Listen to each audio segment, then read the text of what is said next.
এমন কৌশল করেছেন, ডাইনিং টেবিলে ভাত দিয়েছেন, আর্মি চিফ বলছে ভাত খাওয়ার সময় নাই। আমি আপনাকে 40 মিনিট সময় দিলাম, 40 মিনিট আমরা থাকতে পারবো। এরপরে জনতার যে রুদ্ররেশ গুগলে আমরা দেখতেছি, লক্ষ লক্ষ কোটি লোক আসতেছে, আমাদেরকে মেরে ফেলবে, আমরা চলে যাব। তখন হেলিকপ্টার উঠে আসতে চলে গেছেন।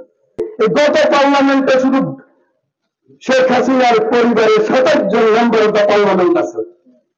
চিন্তা করতে পারেন, ওদের আঙ্গা বাচ্চা সব নেতা, সব চেয়ারম্যান, উপজেলা চেয়ারম্যান, জেলা পরিষদ চেয়ারম্যান, এমপি, মন্ত্রী, সিটি কর্পোরেশনের চেয়ারম্যান।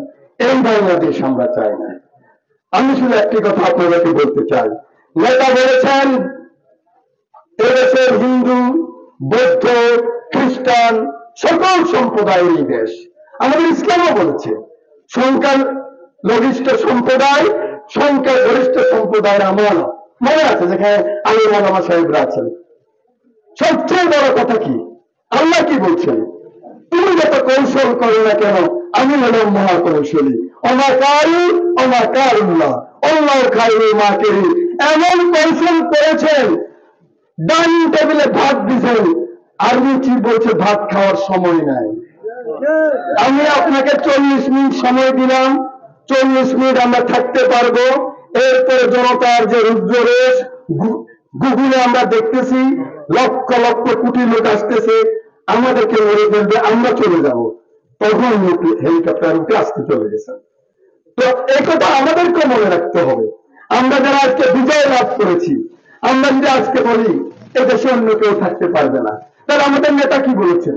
নেতা বলছেন বিজয়ী আর বিজিত যদি একসাথে থাকা না যায়, যে বিজয় লাভ করেছে আর যে পরাজিত হয়েছে যদি একসাথে না থাকা যায়, তাহলে কিন্তু মুক্তিযুদ্ধের সেই দেশ আমরা গঠন করতে পারবো না। সে কারণে এখানে সকলে আমরা থাকবো, কিন্তু যারা অন্যায় করেছেন আপনারা তো জানেন, আপনারা কারা লুট করেছেন আপনারা জানেন, আপনারা যারা ছাত্র দল, যুব দল, ছাত্র শিবির জমাতের লোককে কেউ অপমান করেছেন, কেউ খাজনা নিছেন, কেউ ট্যাক্স নিয়েছেন, কেউ দখল করছেন, কেউ মারছেন, আপনাদের সে বেশি তো কেউ জানে না। তো আপনারা আপনাদের যে ডায়েরি আছে এটার মধ্যে লেখেন, লিখে 2 মাস বাইরে থাকেন। আপনাদের জান মাল ইজ্জত, ব্যবসা, অফিস সব আমরা রক্ষা করবো ইনশাআল্লাহ। এদেশের ছাত্র জনতা, দেশমাতৃক সেনাবাহিনী এগুলি রক্ষা করবে। কিন্তু আপনারা যদি আবার মনে করেন যে না আমরা একটু সুযোগ পাইছি এখন একটা কিছু করে ফেলবো, তাহলে ভুল করবেন। কিন্তু এটা ওই বাংলাদেশ আর হবে না। নিজাম সাহেবের টাকা দিবেন চেয়ারম্যান নমিনেশন, জামায়াত মেয়েরা টাকা দিবেন কমিশনার নমিনেশন, ওই বাংলাদেশ হবে না। এদেশের কৃষক যদি মনে করেছে উপযুক্ত, আপনি ভোটে দাঁড়াবেন। রিক্সাওয়ালা আপনি যদি মনে করেন উপযুক্ত, আপনি ভোটে দাঁড়াবেন। আমাদের জহির সাহেব যদি মনে করে উনি দাঁড়াবেন, জামাল সাহেব মনে করলে উনি দাঁড়াবেন। এখন জহির সাহেব প্রেসিডেন্ট, দলাল হাজির অনেক কন্ট্রিবিউশন, ছাত্র দলের সচ্চার নিজাম, অমুক তমুক, সকলের কষ্ট দুঃখ, মামলা মোকদ্দমা, পিঠা বাজারে উঠে আপনারা ছাত্র দল করার বাজারে উৎসুস কেন?